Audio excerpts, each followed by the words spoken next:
Tonight, the new report, Health Secretary RFK Jr. expected to release a report potentially linking taking Tylenol during pregnancy to autism. The company's stock tanking after the Wall Street Journal reported HHS will explore links between autism and the popular pain reliever, despite data that it's safe. The news coming a day after Kennedy was grilled by senators about his controversial public health views. Also tonight, the troubling new warning signs about the economy, the latest jobs report falling short of expectations, unemployment rising, hitting young people and black women especially hard. Plus the staggering revision, the economy losing jobs in June, marking the first time since the pandemic. Inside one of the biggest immigration raids yet, ICE officers lining people up at a Hyundai factory in Georgia. 475 people detained, a majority South Korean nationals, as Chicago braces for a possible crackdown this weekend. Our Chanel Jones opening up about the loss of her husband, her powerful message about grief and finding beauty in the nightmare as she returns to the Today Show.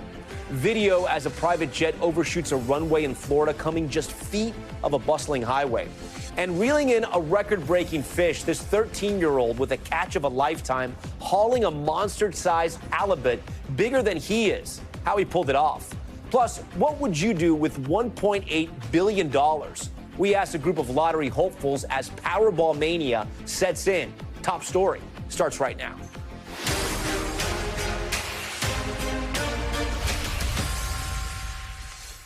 And we begin tonight with a major headline sending shockwaves through the country and the stock market. Health Secretary Robert F. Kennedy Jr. grilled just yesterday by Congress over his messaging and approach to vaccines and his overall trust in medicine. Now today, a new article from the Wall Street Journal reports that Kennedy's department is set to put out a report looking into what may cause autism. And one of the links they're exploring, the role taking Tylenol plays in women who take it while pregnant. NBC News hasn't verified what's in the HHS report, and the department itself said the report isn't ready for release. But the news sent Tylenol's parent company stock into a nosedive. It's been a volatile week for public health, and Ann Thompson has been following it all. She leads us off tonight. For months, Health and Human Services Secretary Robert F. Kennedy Jr. has promised to find the cause behind America's rising autism rates. By September, we will know what has caused the autism epidemic. Tonight, the Wall Street Journal, citing people familiar with the matter, says a new HHS report is expected to potentially link autism to pregnant women's use of acetaminophen, the active ingredient in Tylenol. The journal also says the agency will suggest folate as a way to decrease autism symptoms. An HHS spokesperson would neither confirm nor deny the story, saying the upcoming report will use gold standard science, and any claims about its contents are nothing more than speculation. The journal says the report relies on existing studies and is expected to also suggest other potential causes for autism. The science on the potential association between acetaminophen and autism is mixed.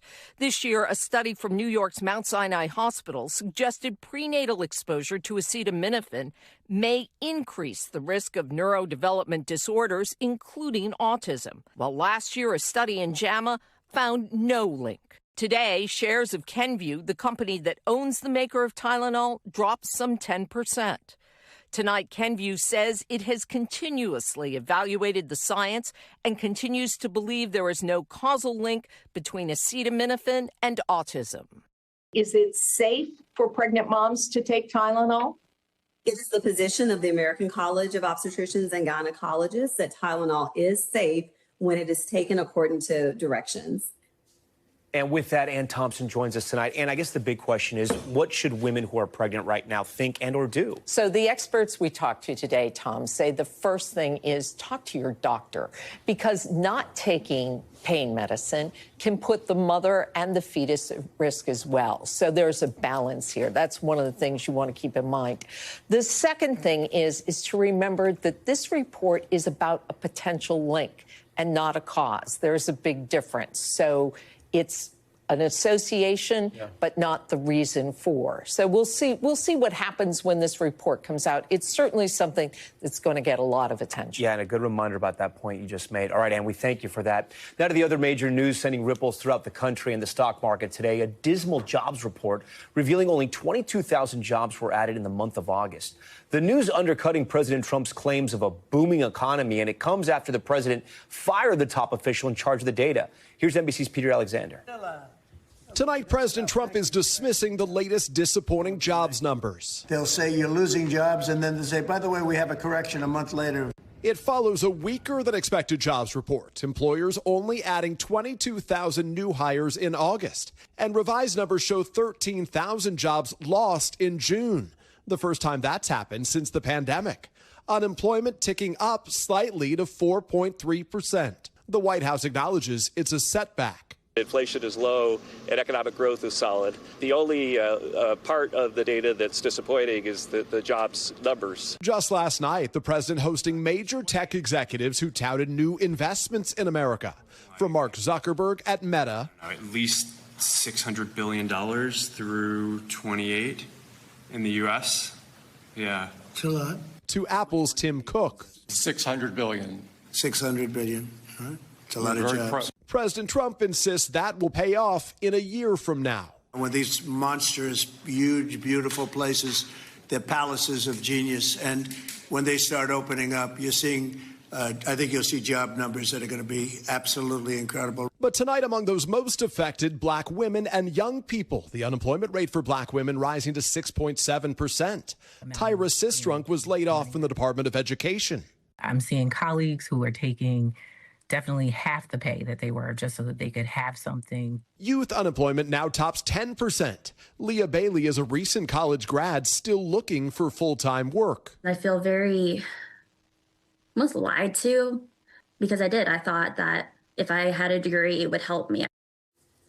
All right, with that, Peter Alexander joins us live here on Top Story. So, Peter, this is interesting, right? Because this report is the first one that comes out after President Trump was criticizing how the data is calculated. Yeah, not just criticizing. Ultimately, he fired the commissioner at the head of the Bureau of Labor Statistics, claiming that she was manipulating the numbers without evidence. The political ally, another conservative that he has picked for that job, has not yet been confirmed, Tom. All right, Peter Alexander, great to see you here in studio, Peter. Okay. What do these disappointing job numbers mean for the future of the economy in your pocketbook? Let's bring in NBC News senior business correspondent Christine Roman. She joins Top Story tonight. Christine, thanks so much. What does this mean, I guess, for interest rates, for the markets? What's the long-term effect? Well, if you look at the last 4 months, you really see a stall. You know, the job market had been this engine for so many years, and it's just sort of like stopped. I mean, you look at the May and the June numbers in particular, that was the peak of the president's tariff and trade strategy. You had only a few thousand jobs created 1 month and jobs lost in June. Tom, we haven't seen jobs lost in this economy since the pandemic. Yeah. So that got a lot of attention. So 4 months in a row of job creation below 100,000. And so it marks, I think, a turning point in what's been a really robust labor market that now is saying, wait, there's some changes. Businesses getting a little more cautious here on hiring. How could this affect inflation directly and in any way? It's interesting. It affects inflation. It's kind of a counter to the inflation story, really, because if you don't have big hiring and wages jumping ahead, right, that can actually tamper down inflation. But the Fed's in this weird position where it's worried about inflation that's still high, and it's worried about a slowing job market, and that's the hardest. That's the hardest place to be in. Where do you make the call? All right, Christine, we thank you for that. Now to the massive immigration raids in Georgia. ICE conducting its largest single-site enforcement operation ever, arresting hundreds of South Korean workers at a Hyundai facility. NBC's Priya Sridhar is there. Tonight, new video from inside the dramatic raid. We have a search warrant for the whole site. We need construction to cease immediately. DHS agents lining up workers at a Hyundai plant under construction near Savannah, Georgia. We're supposed to have our ID. If you have it, it's great. You don't need to go grab it if you don't. Officials say they arrested 475 workers who were in the U.S. illegally, the largest single-site enforcement operation in Homeland Security history. This operation underscores our commitment to protecting jobs for Georgians and Americans. Officials say the majority of those arrested are South Korean nationals and worked for contractors and subcontractors, not for Hyundai directly. Hyundai posting it complies with, quote, all laws and regulations wherever we operate. President Trump backing the DHS operation. They were illegal aliens, and ICE was just doing its job. It comes as the Trump administration is signaling it will step up its crackdown on illegal immigration with expanded ICE operations in Chicago. NBC's Shaquille Brewster is there. Organizers of Chicago's Mexican Independence Day parade tell us that they're going to have volunteers all along the parade route with phones, radios, and even whistles to alert if they see federal agents.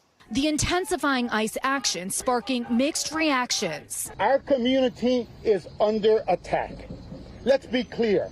President Trump wants a confrontation. As far as deportations, they have criminal records. They should not be here. All right, Priya Sridhar joins us tonight from Georgia. And Priya, I know you have some new reporting out. There's a new statement from Hyundai. What are we learning?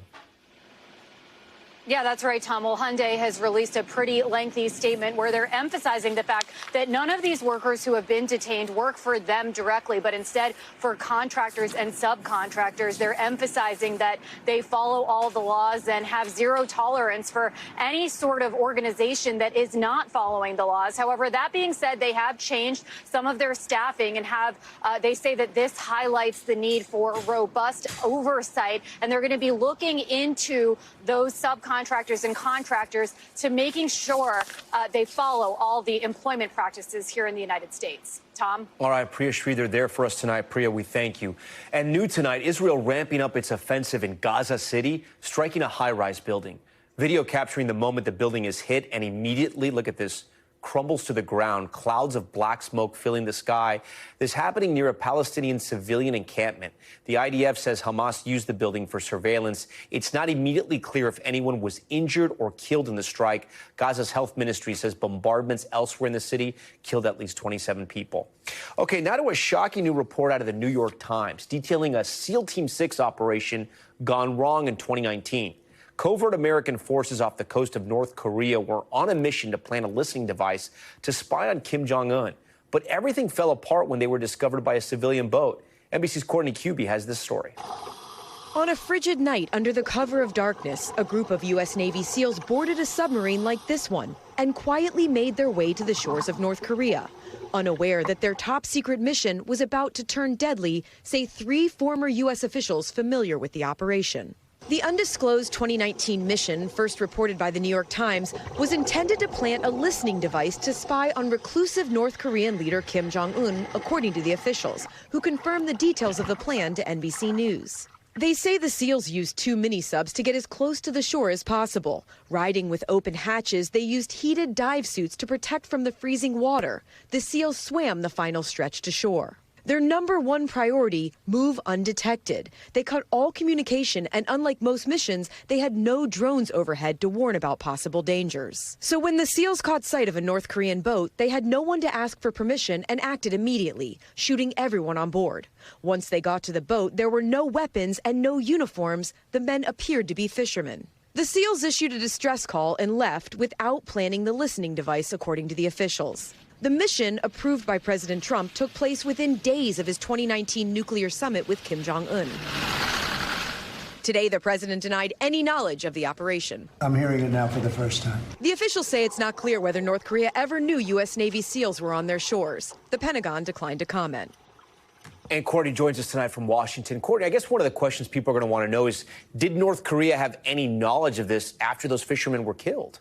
Yeah, it's still not clear. Now, remember, one of the reasons, the main reasons that these SEALs even went in there was to try to plant this listening device because North Korea is such a secretive nation. The U.S. really doesn't have a lot of signals intelligence that they can gather out of there. Now, in the immediate aftermath of this incident, there was an increase in activity, in North Korean military activity, but still to this day, the officials who I spoke with said, look, it's not clear if they ever knew that anyone was able to breach their shores, let alone that they knew that it was U.S. Navy SEALs who did that all those years ago. Tom?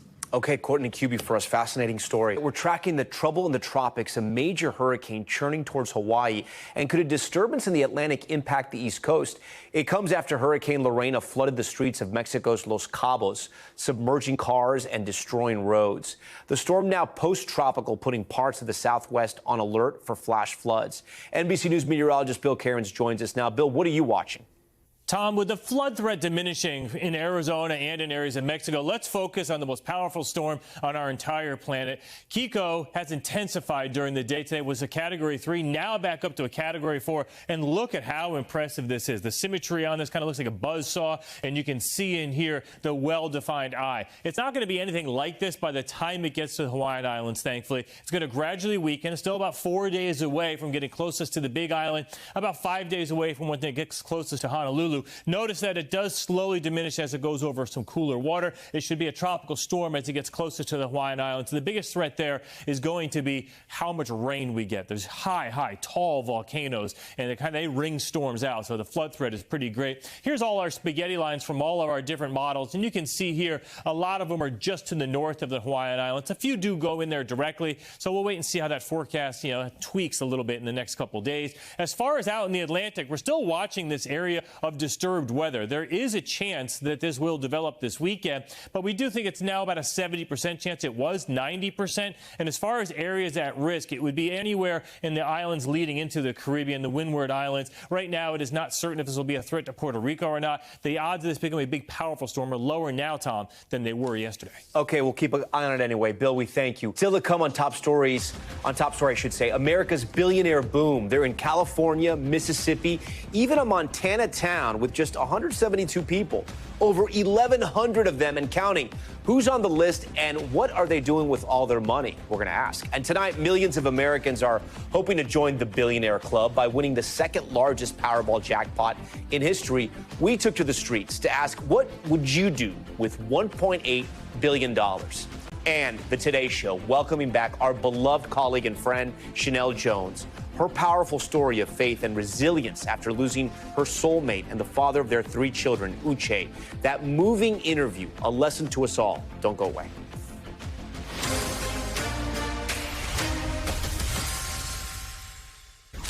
All right, we are back now with Money Talks tonight, and we're taking a closer look at America's billionaires.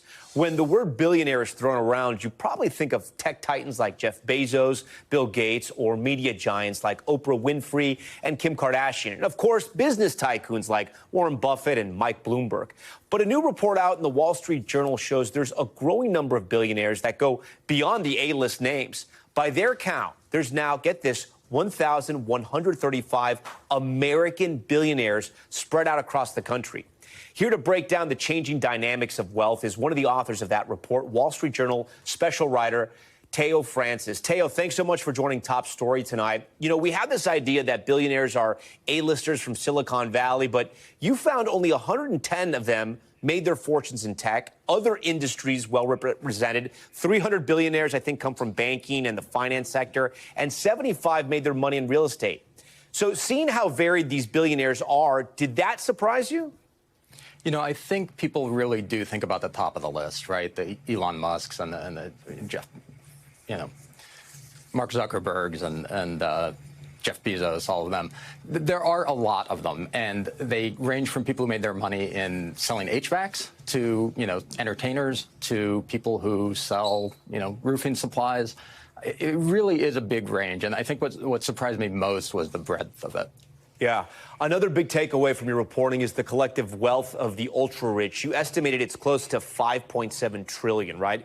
You want to put that in perspective. Your article broke it down this way. That's enough wealth to buy a Corvette Stingray convertible for every U.S. driver, 65 and older, 4-year rides to Harvard for 1 million students, all the stock in big blue chips like McDonald's, Delta, Ford, Lululemon, and every residential property in Chicago. That's mind-blowing. But despite all that wealth, only a small fraction of it is going to charity. What did you find? Well, what we have are the dollars that are actually going to charity in the billionaires' own names and in the last few years since 2015. So there can be more, right? If they pledged money before 2015, if they're doing it through a variety of mechanisms that allow them to donate anonymously or at least quietly, right? The recipient, charity, knows who it is, but that doesn't mean it's necessarily all over the news. So there are some big differences, though, right? There's a number of these billionaires who, as far as we can tell, haven't donated $1 million during this time. So there's others who have pledged to give away all their money. Bill Gates and Warren Buffett are two of the most famous. And, you know, it really does make a big difference, right? You have some people who are clearly giving away a lot of their money, and then others who just, we can't see traces of that. Teo, you know, you studied these billionaires as we look at Michael Bloomberg and Warren Buffett, two self-made billionaires. Oprah Winfrey, self-made, Bill Gates, Jeff Bezos, all of them kind of in that same vein. They worked with, coming up with almost nothing, you know, just worked incredibly hard and built their fortunes. What did you learn from these billionaires from studying them? Just the real range of you know, the real variety there. You know, one thing that struck me is that you expect to see names like Rockefeller on there. There's one Rockefeller, at least by name. There are 5 families that hold something like 15% of that $5.7 trillion in wealth. The Waltons are probably the most famous and most prominent and wealthiest of them. But there's also families like the Mars family, the candy fortune heirs. There's the Pritzkers and the family that is heir to the Cargill wealth of the agribusiness company. So it really is highly concentrated at the top. Most of the billionaires, most of those 1,100, are pretty close to that $1 billion mark. And of course, there's some that move back and forth across that line as their fortunes vary. Yeah. You know, as you're writing this, it almost becomes obsolete when we talk about Elon Musk, the world's richest man, and this new reporting he could become a trillionaire. Do you think we're going to see that in our lifetime? That's a really good question. You know, the pay package that he got today really depends on Tesla doing extraordinarily well. It's got to end up being double the size of NVIDIA right now, the world's biggest company, or one of them. And that could happen, but it would take a lot of doing. And in addition to that, he would have to hit a lot of other milestones as well. Teo Francis, so great to have you on the show. Great report. You can read his byline in the Wall Street Journal. If you want to become a billionaire yourself, all you have to do Saturday night is win the Powerball. The jackpot now $1.8 billion after taxes. You're probably not going to be a billionaire, but that's the second highest prize in history. So we went out on the street to ask people what they do with the money if they won, and talked to one man who knows the answer to that question firsthand because he won the Powerball. Here's Valerie Castro. Tonight, the Powerball jackpot soaring to $1.8 billion for Saturday night's drawing. We said it's what? It's a lot of money. I can't even put my head around it. Ticket holders crossing their fingers in hopes of being named the lucky winner. Good luck. It's the second largest jackpot in U.S. lottery history, according to the Multi-State Lottery Association. The current streak is the game record for the most consecutive drawings without a jackpot winner. If the winner chooses the cash prize, they'll win $826.4 million before taxes. The $1.8 billion is for those who opt for the annuity payout, aka being paid out over 30 years. We asked people here in New York what they would do with all that money. I'm going state to state, country to country, island to island. We're going everywhere. We're doing everything. I will go shopping. Purchase me a yacht. Brand new car, maybe. I would blow it. A house, buy a house. Build a bunch of mansions. Buy a huge, gigantic horse farm in the middle of nowhere. What most people can only dream of became a reality for Timothy Schultz in 1999 when he won a $28 million Powerball jackpot at just 21 years old. What was your reaction when you realized you were holding the winning ticket? It just really felt just so euphoric, so exhilarating. Schultz, under the guidance of his father, enlisted the help of a financial advisor and an attorney. Once he was set up for success, the news went public. The part he didn't see coming? I had to kind of learn how to navigate that new world of being a lottery winner when most people around me knew that about me. Some people we spoke with say they'd take that secret to the grave. That's all for me. Oh my gosh, I wouldn't tell a soul. I will share with those who need to know. Close friends, not everybody. Keep it to myself, probably. No. The next drawing is Saturday night at 10:59 p.m. Eastern Time. With the countdown on until the big reveal, hope is still alive. And so are these big dreams. I'm just going to do what I usually do. It only takes one ticket to win. I have 50 tickets, actually, and I'm hoping that one of them hits. Got to be in it to win it. Tom, to give you an idea of what this would all look like after taxes, if the winner chooses a lump sum, that works out to about $475 million. If they choose annuity or to be paid out over time, that works out to about $1 billion. And to put that into perspective, with $1 billion, you could buy 13 private jets or 4,000 Ferraris. Tom? 4,000 Ferraris. Okay. Valerie Castro, great to see you. When Top Story returns after several days of will he, won't he drop out of the New York City race for mayor to take a job in the White House, Eric Adams holds a dramatic news conference to set the record straight. You might not believe what he said. Plus, the incredible surveillance video, a man tossing a dynamite stick into a journalist's yard, how a dog helped prevent disaster. But first, Top Story's top moment, and this might be the catch of the century. A New Hampshire teenager was on a fishing trip when he caught a potentially record-breaking 177-pound Atlantic halibut. Take a look. Come on. He's going to go to the hole. He's going to the hole. We're going to the hole.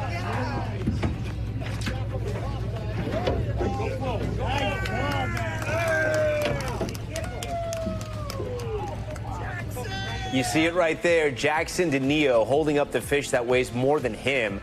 DeNeo fought the fish for about 30 minutes until he eventually hauled it on board. That is a lot of fish sticks right there. All right, stay with us. More news on the way.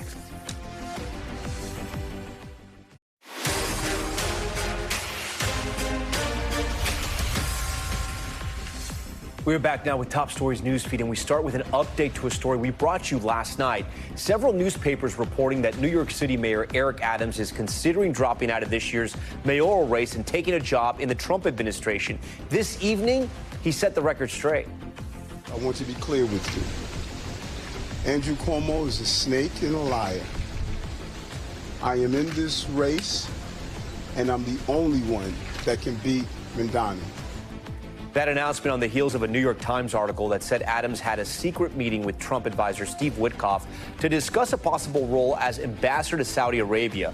The president has weighed in on the heated contest, railing against Democratic candidate Zohran Mamdani, saying the only way to beat him is for others to drop out.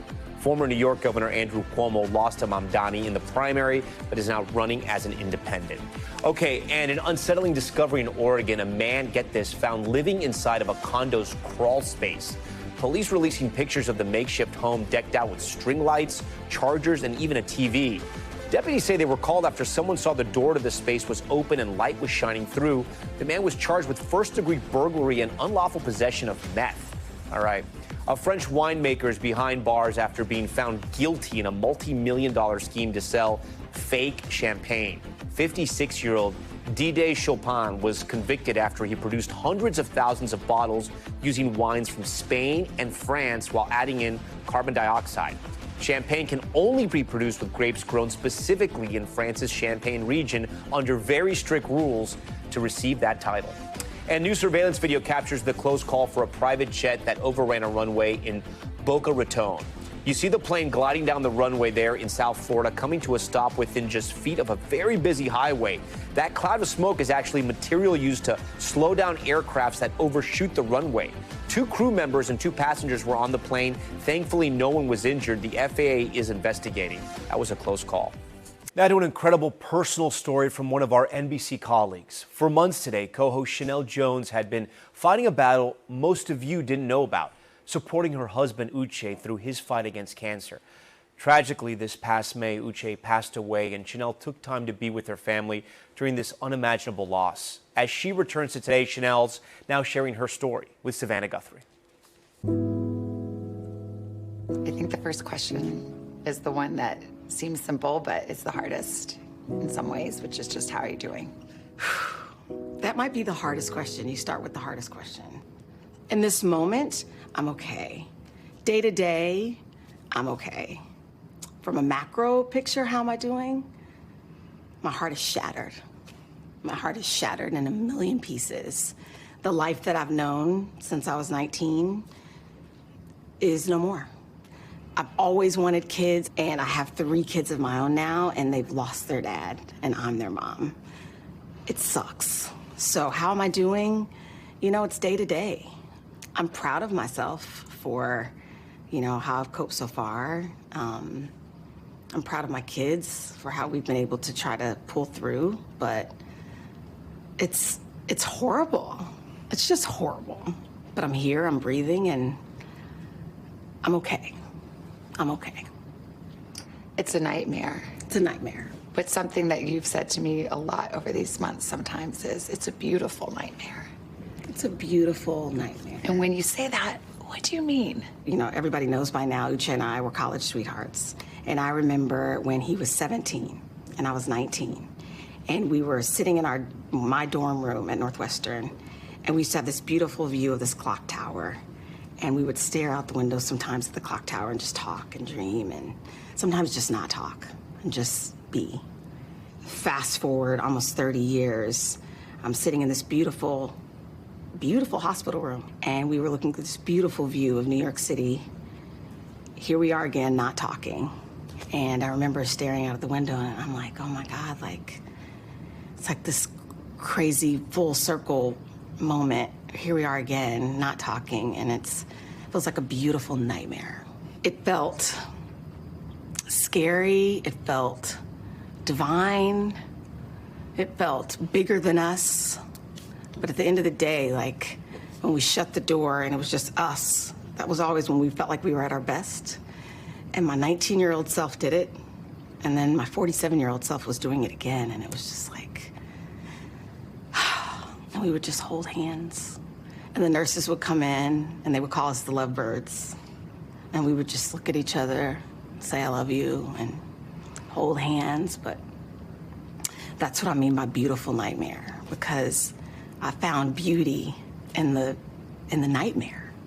And trust me, it is a nightmare. To watch a 45-year-old do 2 triathlons and live and breathe off of soccer and his kids, to take a guy like that and, you know, watch him have to deal with this fight was a nightmare. But the way he fought it, and the way we rallied together, and the way we saw the best of humanity, that was beautiful. So it's my beautiful nightmare. Going back to the beginning, so many people see you, Chanel, on TV, and they see that bright, beautiful smile, and they have no idea that you and Uche have been fighting this battle for a long, long time.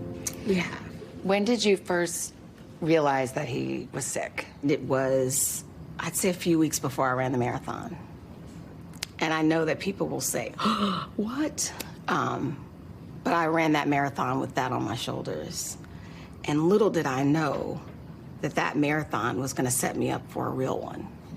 When I ran the marathon, it was like, okay, one foot in front of the other, one breath at a time. Oh my God, this is so hard, I can't take another step. Yes, you can. You know, it's like all of those things. Who knew it was like a template, a manual for what I was going to have to deal with. And it is interesting too, because, and I've talked to you about this, the people who knew would say, oh my God, you're doing such a good job at faking it.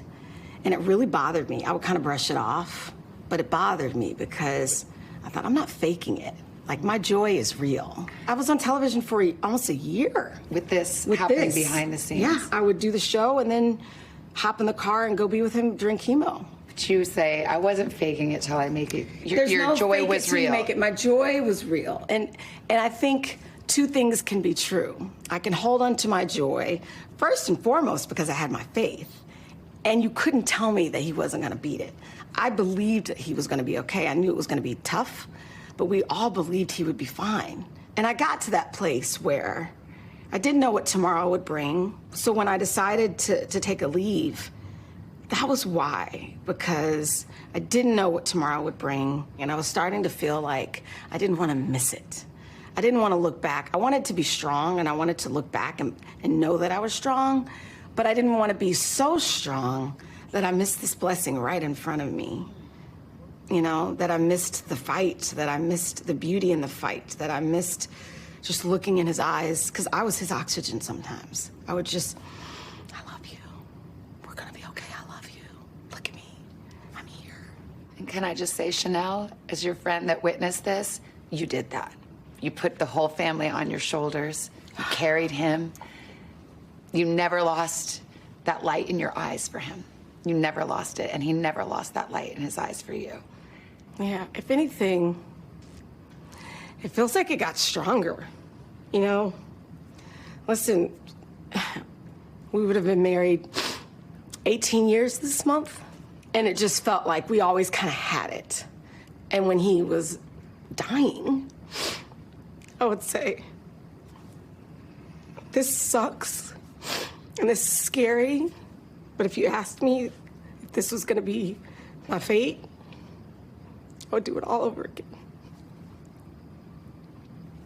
You showed love. You did love. You kept the faith. You fought the good fight. And so did he. Yeah. Uche was such a fighter, and he had such strong faith. It was his lifeline.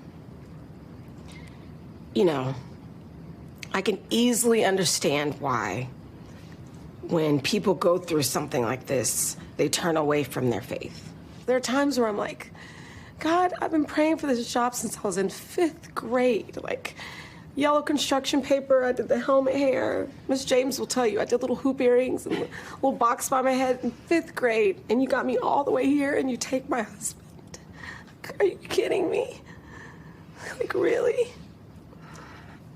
What did I do? Why me? There can't be a God. Like, no way a God would do that to somebody like Chanel. There's no way, right? It would be very easy to think that. But you look at somebody like my husband, his faith is what kept him going.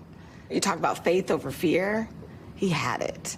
And when he was low, there was nothing I could say. There was nothing anyone could say. The only thing that would soothe his heart would be like praise and worship music. And it would just give him this peace. And I watched him in his toughest moments. His faith is what gave him peace. And so I think, okay, if Uche can have faith when his life is on the line, surely I can. And surely we all can. And so I saw him hold on to it, and so then I held on to it as well.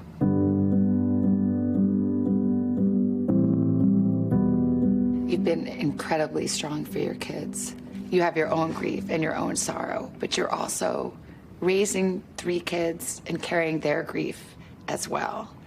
And how are they doing? How are they handling their young teenagers? Absolutely. I mean, that's what makes this harder. There are times where if I could just stay in bed, keep the door closed, not answer my phone, and just sit, it would be amazing. But I can't do that because I have 3 little beings who are watching me. No one gives you a manual on grief, and there really are no rules about it. It comes at unexpected times and places. I thought grief was linear. You know, there will be a day where I'm okay and I wake up, everything's going my way, I'm okay, I'm like, we're gonna be all right. And then I get on the elevator and this guy gets on and he has the same sneakers that Uche wore in rehab. And I start crying and the guy's like, you know, so grief is not like, today it's better, it's better, it's better, it's better. Ah, we're there. Grief is like a wave. And what I've told my kids, it's almost like rain can't last forever. And so when the rain comes, in some ways, I've learned to just look up at the rain and let it be a cleansing rain and let it clear the air. And so I don't run away from crying anymore when it comes to grief. I see it as like, okay, here comes my cleansing rain. And it's okay. And I almost feel better, and then I go back to what I'm doing. And so I don't fear it anymore. We've all heard the saying that grief is just love with no place to go. And so when it comes now, I'm like, okay, you can come. We can sit for a little bit, and then, okay, now it's time to go. You're returning to work now. It's back to school time. It's back to work for you. This season is different. It is. But you're still you. I'm still me, and that is why I'm here. I will tell you, I have feverishly searched for a muse, or like, who can I admire? Who's lost their husband that I can be? I went to YouTube and I was trying to find like the closest thing to me. So I Googled Black Widow and it was just spiders. That's my truth. Fine. Yeah. I'll stop searching for a me and just be me. I know there could be people watching me in hospital rooms around this country. And what I know to be true is that I see you, and now I'm part of this club.